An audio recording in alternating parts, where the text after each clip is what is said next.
Bonjour à tous. Alors, j'aimerais aujourd'hui partager un message d'avertissement pour la Guadeloupe.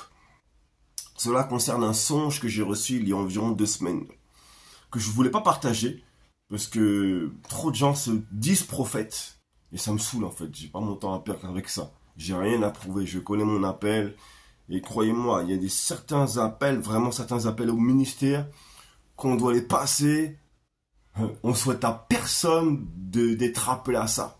Donc voilà. Dans ce songe-là, je voyais un groupe de jeunes qui étaient donc ensemble. Et plus le songe défilait, et plus je voyais que des jeunes disparaissaient. Et d'un seul coup, j'ai vu un homme dont on ne voyait pas le visage, un homme habillé tout en noir. Voilà. Il est habillé tout en noir. Mais il avait des capacités surhumaines. Et lorsque les jeunes ont vu, parmi ce groupe, que c'était lui qui a attrapé ces jeunes, ils se sont mis à le pourchasser. En tout cas, certains se sont mis à le pourchasser. Mais tous ceux qui se mettaient à le pourchasser, bah, au final, c'était eux qui se faisaient attraper. Ils n'arrivaient pas à la voir, mais eux ils se faisaient attraper. Et ils mouraient tous. Au final, ils sont tous morts. Tous les jeunes sont morts. Voilà, même ceux qui ne le pourchassaient pas, ils sont tous morts. Puis j'ai vu à la suite de ce songe, je me suis retrouvé dans un endroit. Je me suis retrouvé dans un endroit. Ah, pardon, un détail important. Le Seigneur m'a permis de voir au ralenti un jeune qui, pendant qu'il le pourchassait, il courait des escaliers, il descendait. Et le Seigneur m'a permis de voir au ralenti comment ce jeune a monté, descendu. Il était tellement en précipitation que j'ai vu au ralenti, même comme si comme si je pouvais mettre un replay. Et je voyais les détails, comment il tombait. Et il se faisait une entorse. Après, paf, il se cassait la nuque, etc. Bref, donc il y a différentes manières dont certains vont trébucher inutilement dedans, dans ce songe. Bref. Et ensuite, il y a un sens. Hein. Et ensuite, je me suis retrouvé donc dans une salle et j'ai vu ce même homme qu'on ne voyait pas, dont on ne voyait pas le visage, mais vêtu tout de noir. Voilà. Et il y avait 2 trous. Mais dans ces trous, il y avait une profondeur. Et il y avait 2 jeunes, seulement 2 jeunes, hein, pas plus. Hein. Je pense que c'était juste des exemples. C'était juste des exemples. Et on voyait juste le haut. Le haut de ces jeunes qui sortaient seulement le haut. Et ils étaient attachés. Ils étaient comme ligotés. Voilà.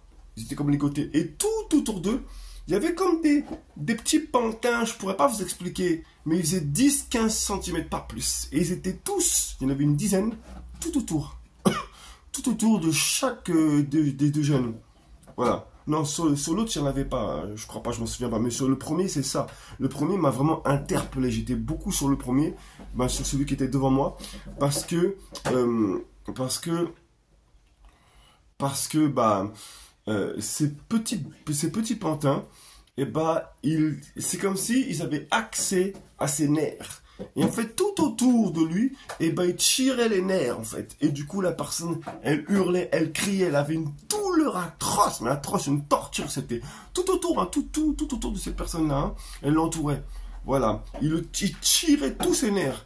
Voilà. Et la personne en question, et cet homme noir en question, il avait comme une chaîne en fer et qu'il avait à la main et il jetait sa chaîne en fer vous savez, comme les cowboys des westerns, hein, en forme de rond de cercle là, et il attrapait leur cou comme ça et il tirait comme ça, donc ça tirait comme ça pendant qu'en même temps les petits pantins il tirait sur les nerfs en même temps, donc la personne était torturée comme pas possible, elle hurlait. Et faut savoir aussi, ce détail important, je pense, hein, les petits pantins n'avaient pas de visage. C'est comme s'ils étaient faits tout de bois marron. Voilà, ils n'avaient pas de, voilà, ils n'avaient pas de visage. Ils étaient impossibles d'identifier.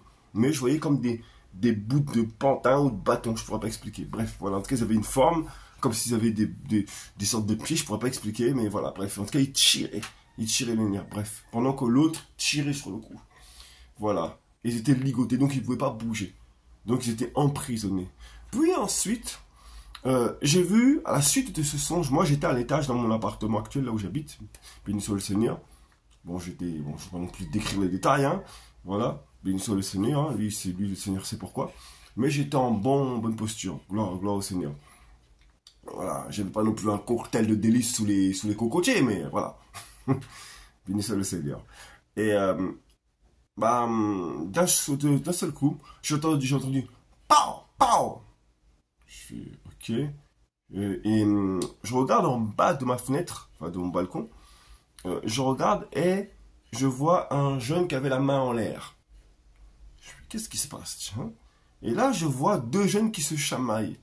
Je fais, bon, ok, deux jeunes qui se chamaillent. Mais après, je regarde, je fais ah, mais chamaille, c'est gentil en fait. Bref, donc je regarde et là, je me mets à descendre parce que je vois une queue. Et là, en fait, tu me rends compte, en fait, bon, avant, j'ai oublié ce détail très important, avant de descendre, dans mon esprit, je savais qu'en fait, c'était la seule épicerie, il y avait une épicerie en bas de chez moi, et c'était la seule épicerie, le seul commerce de tous les environs qui était ouvert, le seul. Il n'y en avait pas de tout était fermé, tout. Donc, voilà, et le nombre qu'il y avait dans mon esprit, pendant que je voyais la queue, parce qu'après je suis descendu en bas, c'était environ 500 à 800 personnes qui faisaient la queue. Voilà, pour aller faire leurs courses. Voilà. Donc je suis descendu en bas et j'ai regardé, j'ai fait, les gars, il y a moyen que je vous filme vite fait. Non, ça plaît, filme pas, hein, non. Donc je fais, non, mais je vous filme pas vous, je filme vos jambes, vos pieds, parce qu'il y a beaucoup de monde et j'aimerais voir un peu le nombre. Voilà, j'aimerais que les gens voient un peu. Voilà, donc il y a bien évidemment la distraction. Voilà, je combats aussi ça, hein, bien évidemment, je tiens à être honnête. Mais c'est aussi pour montrer que dans les réseaux sociaux, les gens sont complètement distraits. Peu importe ce qui se passe, on prend tout pour la distraction. Tout, on prend tout. Même ce qui est dramatique, on le prend pour la distraction. C'est étonnant cette génération, vraiment. Bref, c'est pas le message. Mais là où le Seigneur m'a beaucoup interpellé, et c'est ce que j'ai compris, que j'ai dit Seigneur, est-ce que c'est quoi le problème? Et là, le Seigneur m'a fait comprendre qu'il va y avoir une grande famine. Voilà, ça va être très compliqué. Voilà, et en fait, pourquoi j'ai vu ces jeunes tout au début du songe qui mouraient? Parce qu'en fait, le Seigneur m'a fait comprendre qu'il y a beaucoup de jeunes qui vont mourir, en fait, tout simplement. C'est-à-dire qu'au lieu de chercher à Yahushua, au lieu de chercher à Jésus-Christ, de chercher la solution, de sauver leur vie, en allant à Jésus-Christ, en recherchant le shalom, la paix du cœur intérieur, voilà, en cherchant la lumière, pour être réconciliés avec le Père, eh ben, ils vont chercher ce qui tue, voilà, ce qui se passe à côté, la distraction. Au lieu de chercher le Seigneur, ils vont courir après ce qui leur fait du mal, après ceci, ça. Voilà. Et donc, en fait, le Seigneur m'a fait comprendre que tous ceux qui vont réagir avec leurs nerfs, avec les nerfs, avec la colère, les nerfs du quotidien, vous savez, parce qu'aujourd'hui, beaucoup de gens sont très nerveux pour rien. Tous ceux qui vont agir comme ça, voilà comment ils vont finir. Dans un lieu où ils seront torturés.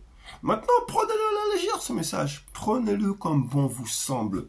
Moi, je ne suis pas là pour convaincre, c'est votre problème. Voilà. Mais je vous dis une chose, hein.